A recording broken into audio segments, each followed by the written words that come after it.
August 14వ తేదీ విభజన భయానక స్మృతి దినం.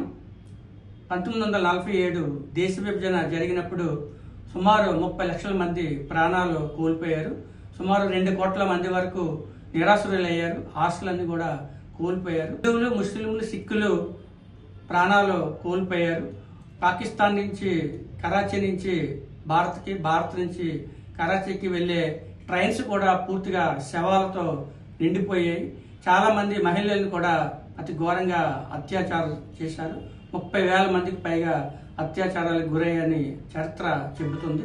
ఇటువంటి భయానక దినోత్సవాన్ని మనం అంతా కూడా గుర్తుంచుకునే విధంగా వారందరికీ కూడా ఘనంగా నివాళులు అర్పిస్తూ ప్రధానమంత్రి శ్రీ నరేంద్ర మోదీ గారు 2021లో ఆగస్టు 14వ తేదీని యొక్క విభజన భయానక స్మృతి దినోత్సవంగా ప్రకటించారు. ఈ యొక్క చరిత్ర నేటి యువతకు అందరికీ తెలిసే విధంగా ప్రతి ఒక్కరూ కూడా కృషి చేయాలి.